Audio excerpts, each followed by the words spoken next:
سلطان صلاح الدین ایوبی پر وہ رات بڑی بھاری گزری کیونکہ دربار میں ایک نوجوان اور خوبصورت لڑکی کے کٹے ہوئے بازو پڑے تھے اور ان میں نئی نویلی چوڑیاں بھی تھیں۔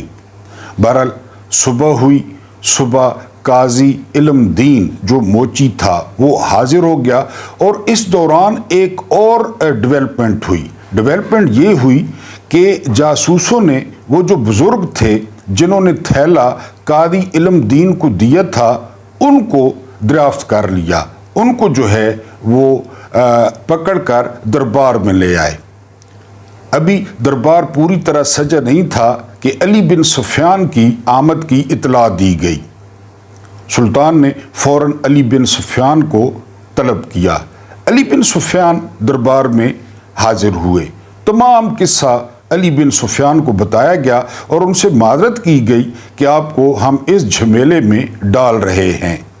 اب علی بن سفیان وہ بزرگ کی طرف متوجہ ہوئے اور انہیں کہا کہ بزرگوں آپ یہ بتائیں کہ جب آپ گھر سے وہ جوتے لے کر نکلے تو راستے میں کہیں پہ آپ نے قیام کیا، ذرا یاد کریں۔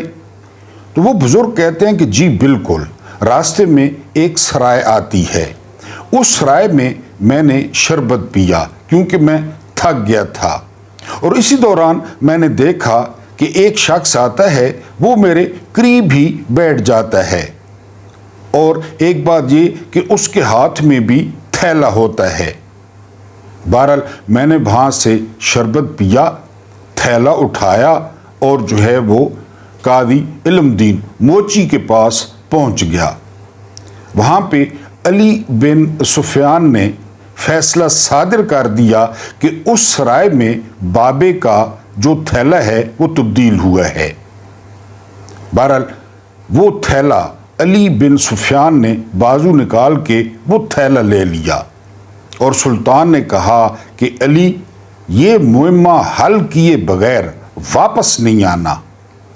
علی نے سینے پہ ہاتھ رکھ کے سلام کیا، تھیلا لیا اور دربار سے نکل گئے۔ علی بن سفیان تمام بازاروں میں گئے، وہ تھیلا دکھاتے اور کہتے کہ یہ تھیلا کس نے بنایا ہے۔ ان کو ظہر کے وقت تک ناکامی ہوئی۔ تھک ہار کر ایک ڈھابے پر جب وہ بیٹھے تو ایک شخص قریب ہی بیٹھا تھا اور انہوں نے وہ تھیلا اٹھا لیا۔ علی بن سفیان نے کہا کہ اس تھیلے کے بارے میں کچھ جانتے ہو؟ یا مصر میں سے کون بناتا ہے؟ اس شخص نے کہا یہ مصر میں نہیں بنتا، یہ 5 گنا زیادہ مہنگا چمڑا ہے، یہ صرف فلسطین کے ایک چھوٹے سے گاؤں میں بنتا ہے۔ یہ سننا تھا کہ علی بن سفیان نے تھیلا لیا، گھوڑا لیا اور فلسطین روانہ ہو گئے۔ راستے میں قائم فوجی چوکیوں پر وہ گھوڑا بدلتے رہے اور 15 دن کا سفر کر کے وہ فلسطین پہنچ گئے، اور جس چھوٹے بازار کا اس شخص نے بتایا تھا علی بن سفیان وہاں پہنچ گئے، اور جو شخص وہ چمڑا بیچتا تھا اس کو ڈھونڈ نکالا۔ علی بن سفیان نے کہا کہ یہ جانتے ہو تم نے کس کو بیچا تھا؟ تو وہ شخص کہتا ہے کہ جی محترم، دن میں سینکڑوں جو ہے نا وہ لوگ آتے ہیں، میرا چمڑا بڑا مشہور اور بڑا مہنگا ہے، شوقین لوگ آتے ہیں، مجھے کیا پتہ میں نے کس کو بیچا ہے۔ علی بن سفیان سوچتے ہوئے کہتے ہیں کہ چلو یہ بتاؤ کہ فلسطین سے باہر کے کسی شخص نے یہ چمڑا خریدا ہو؟ تو وہ کہتا ہے ہاں بالکل یاد آ گیا ہے، ایک تاجر ہے، نام ہے اس کا زرگر، اس نے یہ بڑے شوق سے مجھ سے پہلے چمڑا خریدا اور پھر کہا کہ کون سا موچی بنا کر دے گا تھیلا۔ میں نے اسے موچی کا بھی بتایا تھا کہ فلاں موچی تھیلا بنائے گا۔ علی بن سفیان بتائے ہوئے موچی کے پاس پہنچ گئے۔ موچی نے کہا بالکل جی، زرگر نام کا تاجر آیا تھا اور اس نے یہ تھیلا بنوایا تھا۔ علی بن سفیان کے لیے یہ کافی تھا۔ علی بن سفیان فوراً واپس پلٹے۔ اور اپنی چوکیوں پہ گھوڑا تبدیل کرتے وہ 15 دن بعد اسکندریہ پہنچتے ہیں، مصر کے ایک مشہور و معروف بندرگاہ، وہ تاجروں کا ہب تھا۔ وہاں پہ وہ زرگر کا پوچھتے ہیں اور آدھے گھنٹے کے اندر اندر وہ زرگر تک پہنچ جاتے ہیں۔ اسکندریہ میں موجود اپنے جاسوسوں کو اکٹھا کر کے علی بن سفیان زرگر کو گھسیٹتے ہوئے دربار میں پہنچ جاتے ہیں کہ یہ ہے وہ شخص جس نے تھیلا خریدا، چمڑا خریدا، تھیلا بنوایا، اور یہ اس نے بابے کے ساتھ جو ہے وہ چینج کیا ہے۔ سلطان قہر آلود نظروں سے اس کو دیکھتے ہیں اور اسے کہتے ہیں کہ چپ کر کے ساری سٹوری اب بیان کر دو۔ زرگر کہتا ہے کہ مجھے جی ہر چیز قبول ہے۔ میری مصر کے شہر منصورہ میں بڑی خوبصورت دکان تھی اور بہت زیادہ چلتی تھی۔ وہاں قریبی ایک زمیندار کی حویلی تھی۔ اس حویلی میں ایک انتہائی خوبصورت لڑکی، جوان لڑکی، وہ جسم بیچتی تھی اور یہ سارا کام وہ زمیندار کرواتا تھا۔ وہ خود بھی اسے ہوس کا نشانہ بناتا اور امیر لوگوں سے بھی اسے ہوس کا نشانہ بنواتا۔ ایک دن وہ زمیندار میرے پاس آیا اور مجھے جو ہے جوتے بنانے کے لیے کہا۔ میں نے کہا کہ آپ جائیں، میں جوتے بنا کر آپ کے پاس لے آؤں گا۔ مجھے وہ لڑکی دیکھنے کا شوق تھا۔ زرگر کہتا ہے کہ میں نے جوتے بنائے اور میں حویلی میں چلا گیا۔ جب میں وہاں پہنچا تو میری آنکھیں پھٹی کی پھٹی رہ گئیں۔ لڑکی ناچ رہی تھی، کوئی لڑکی کے جسم کو ہاتھ لگاتا، کوئی اس پہ شراب پھینکتا اور سارا کچھ۔ میں نے جوتے زمیندار کے حوالے کیے اور واپس آ گیا۔ اس رات مجھے نیند نہ آئی۔ میں نے اگلے دن فیصلہ کیا کہ میں زمیندار سے ملوں گا۔ اگلے دن میں زمیندار کے پاس چلا گیا اور اسے کہا کہ کسی بھی قیمت پر مجھے یہ لڑکی چاہیے۔ زمیندار نے کہکا لگایا اور اس نے کہا کہ تمہیں پتہ ہے اس کی کیا قیمت ہے؟ زرگر کہتا ہے میں نے زمیندار سے کہا جو بھی قیمت ہو۔ بہرحال مختصر یہ کہ جو کچھ زرگر کے پاس تھا، دکان اس میں شامل تھی، وہ سارا کچھ زمیندار کے نام ہو گیا اور وہ لڑکی زرگر کو مل گئی۔ زرگر اسے گھر لے آیا اور اسے کہا کہ میں حق اور سچ کا تمہارے ساتھ نکاح کروں گا، آج سے تم آزاد ہو، تم میری بیوی ہو اور تم باعزت زندگی گزارو۔ اس لڑکی نے کہا کہ یہ احسان میں زندگی بھر نہیں بھولوں گی، اور اس نے زرگر کی خدمت شروع کر دی۔ زرگر بتاتا ہے علی بن سفیان اور سلطان کو کہ چونکہ میری دکان چلی گئی، میری جمع پونجی اس پہ لگ گئی، اب ایک تاجر تھا جو اسکندریہ میں کام کرتا تھا، بہت بڑا تاجر تھا، میں اس کا نوکر بن گیا۔ میں اس تاجر کے ساتھ جاتا، اس کا سامان اترواتا، لادتا اور مجھے جو ہے وہ کچھ پیسے ملتے تھے۔ اسی دوران میں اس تاجر کے ساتھ اسکندریہ چلا گیا اپنے کام کاج پہ۔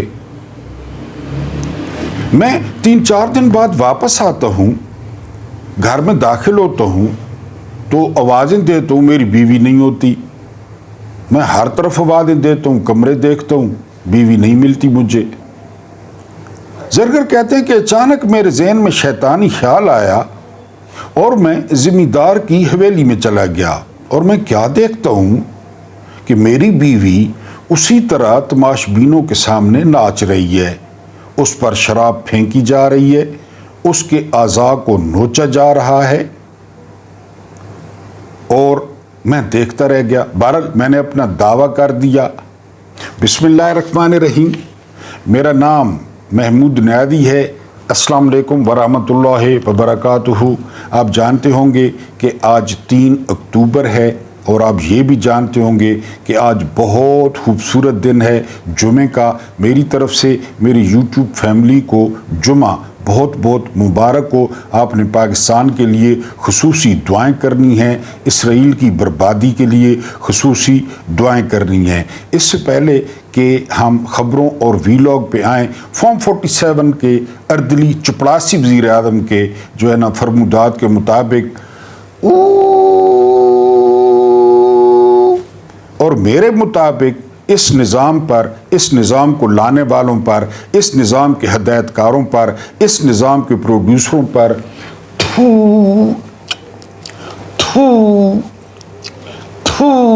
کر کے اپنا احتجاج ریکارڈ کرا دیں, کیونکہ کشمیری ہمیں بار بار طعنہ دے رہے ہیں کہ ہم 30 سے 40 لاکھ ہیں اور ہم نے نظام کے ساتھ کیا کر دیا ہے. تم 25 کروڑ ہو, تم لوگ ڈھڈاں کھنو, تم لوگ نان کھاؤ, روغنی نان کھاؤ, پتیریاں کھاؤ, خمیریاں کھاؤ اور گھر میں جو ہے وہ بیٹھے رہو. بہرحال یہ کشمیریوں نے ہم پہ طنز کیا ہے. اس سے پہلے کہ خبروں پہ آئیں, آپ سے گزارش ہے کہ آپ لوگ نئے ہیں تو چینل کو سبسکرائب کریں, آل کا بٹن پش کریں, اور اگر آپ سبسکرائبر ہیں تو ویڈیو کو لائک کریں, لائکس آپ کے کام ہوتے ہیں.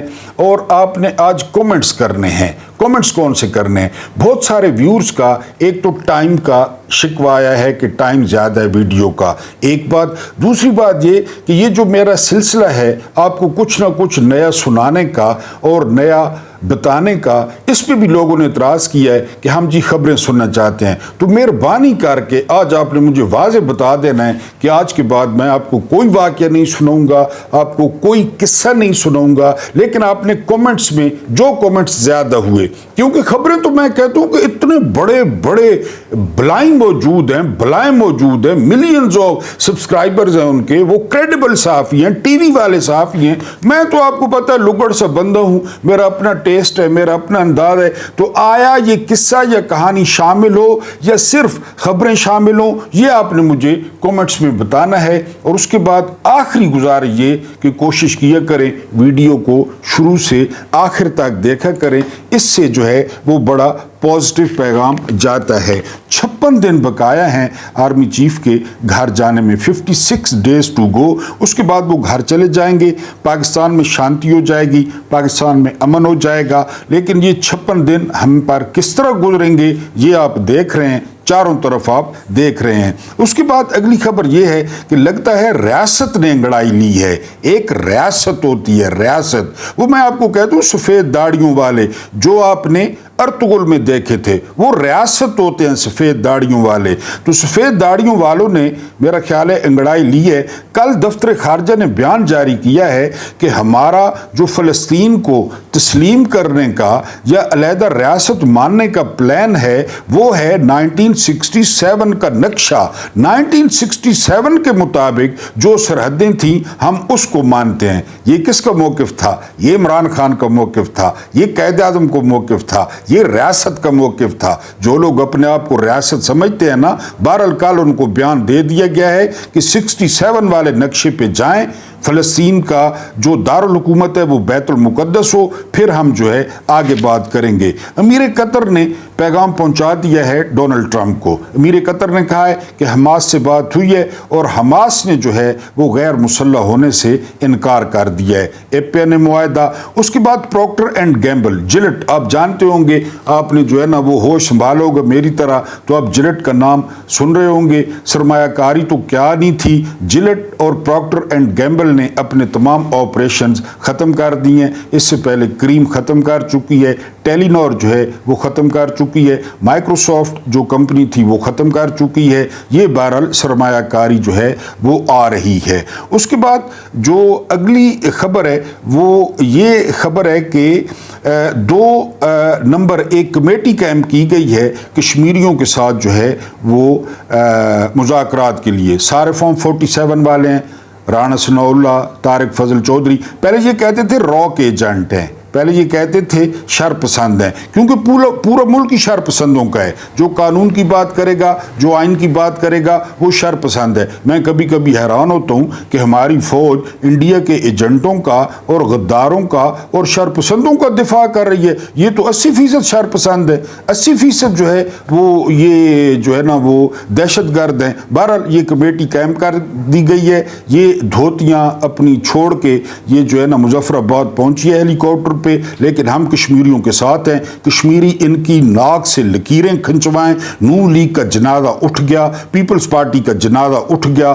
سب ان کا جنازہ کشمیر میں اٹھ گیا, اور یہ ان سے ناک سے لکیریں کھنچوائیں اور ایک ایک بات اپنی منوائیں, خاص کر وہ 12 سیٹیں مہاجرین والی. اس کے بعد جو سینیٹر مشتاق ہیں وہ ابھی تک تحویل میں ہیں اسرائیل کی, اور ان کا مذاق اڑایا جا رہا ہے, اور مذاق اڑانے والے نون لیگ کے ہیں, پیپلز پارٹی کے ہیں, جن کا نہ کوئی ماں ہے, نہ جن کا کوئی باپ ہے, نہ جن کا کوئی شجرہ نسب ہے. 100 جرنیلوں پہ بھاری ہے سینیٹر مشتاق کی یہ قید. اسلام آباد میں بھی ان کو قید کیا گیا تھا, اور اب اسرائیل میں بھی قید کر دیا گیا ہے. کل ایک تجزیہ نگار کہہ رہے تھے کہ یہ ورلڈ ریکارڈ ہوگا, Guinness book of the world record میں یہ ہونا چاہیے کہ ایک 70 سالہ سینیٹر کو اسلام آباد پولیس گھسیٹتی ہے, گرفتار کرتی ہے, اور اسی سینیٹر کو اسرائیل کی فوج بھی گرفتار کرتی ہے. یہ ورلڈ ریکارڈ ہے. رات گئے ڈی چوک میں پھر مجمع لگ گیا, لوگ نکل آئے, لوگ سینیٹر مشتاق کے ساتھ یکجہتی کر رہے تھے. پوری دنیا میں مظاہرے پھوٹ پڑے ہیں, پیرس میں, بیلجیم میں, آسٹریلیا میں, کینیڈا میں, اتنے لوگ سڑکوں پر آئے ہیں سردی کے باوجود کہ آپ حیران ہوں گے. لیکن یہ بے غیرت قوم, یہ بے حس قوم, ہم اپنا کماتے ہیں, اپنا کھاتے ہیں, نہ بچوں کی فکر, نہ مستقبل کی فکر, نہ ملک کی فکر. حضرت حسن علیہ السلام نے فرمایا تھا کہ وطن سے محبت ایمان کا حصہ ہے. ہمارا ایمان کا حصہ یہ ہے کہ جو مرضی ہوتا رہے, ہم نے روٹی کھانی ہے. اس کے علاوہ جو ہے نا اگلی خبر یہ ہے کہ ایمنسٹی انٹرنیشنل نے وہ کیا ہے جی, تشویش کا اظہار کیا ہے کہ جو کچھ آپ آزاد کشمیر میں کر رہے ہیں یہی ہم مقبوضہ کشمیر میں دیکھ رہے تھے, اور اب آپ نے آزاد کشمیر میں شروع کر دیا ہے. اس پہ انہوں نے تشویش کا اظہار کیا ہے. اس کے علاوہ ایف سی اسلام آباد میں اپنا سامان چھوڑ کے بھاگ گئی ہے. اسلام آباد کی پولیس کی جو پینٹیں تھیں, جو شرٹیں تھیں, بڑا افسوسناک نظارہ تھا, وہ چوکوں میں لٹکا دی گئی ہیں. عمران خان کا ایک گرنٹر سامنے آیا ہے. گرنٹر بڑا مضبوط ہے, نام ہے اس کا محمود خان اچکزئی. محمود خان اچکزئی کل خطاب کرتے ہیں اور وہ کہتے ہیں کہ ایک نیا سوشل کانٹریکٹ ہونا چاہیے, ایک نیا عمرانی معاہدہ ہونا چاہیے تمام جو ہے نا وہ جماعتوں کے درمیان. اور اس کی سب سے اہم بات یہ ہو کہ جو کچھ ہو گیا ہے وہ ہو گیا ہے. 1973 کا آئین مکمل طور پہ بحال کر دیا جائے, کوئی انتقام نہ ہو. اور اگر آپ لوگ کہتے ہیں کہ عمران خان نہیں مانے گا تو عمران خان سے دستخط کروانا وہ میری ذمہ داری ہے. یقین کریں کہ بہت صائب رائے ہے, آگے بڑھنا چاہیے. اور اس وقت ضرورت ہے نئے سوشل کانٹریکٹ کی. فوجیوں کو بیرکوں میں واپس دھکیلنا چاہیے, اور یہ سیاسی جماعتیں یہ نیا کانٹریکٹ کریں, نیا میثاق جمہوریت کریں, صاف شفاف الیکشن کروائیں, عمران خان کو باہر نکالیں, اور اس کے بعد یہ جانیں اور ملک جانیں فوجیوں کو یہ بیرکوں میں واپس بھیجیں. بہرحال محمود خان اچکزئی نے عمران خان کی جو ہے وہ گارنٹی لی ہے. عمران ریاض خان کہتے تھے, سمینا پاشا کہتی تھی, باری باری سب کی باری. کل اسلام آباد پریس کلب میں اسلام آباد پولیس نے اپنی اتری ہوئی پینٹوں اور اپنی اتری ہوئی شرٹوں کا وہ بدلہ لیا ہے کہ انہوں نے صحافیوں کو لترو لتر کر دیا ہے. یعنی یہ صحافی بھی یہ اللہ سے امید نہیں رکھتے رزق کی, یہ اس اشرافیہ سے امید رکھتے ہیں. یہ نون لیگ کے ٹوٹ ہیں, یہ پیپلز پارٹی کے ٹوٹ ہیں, یہ فوجیوں کے ٹوٹ ہیں, یہ ان کا بیانیہ بیان کرتے ہیں, کیونکہ ان کا ایمان ہے کہ استغفر اللہ, اللہ پاک جو ہے وہ روزی نہیں دیتے, یہ روزیاں دیتے ہیں.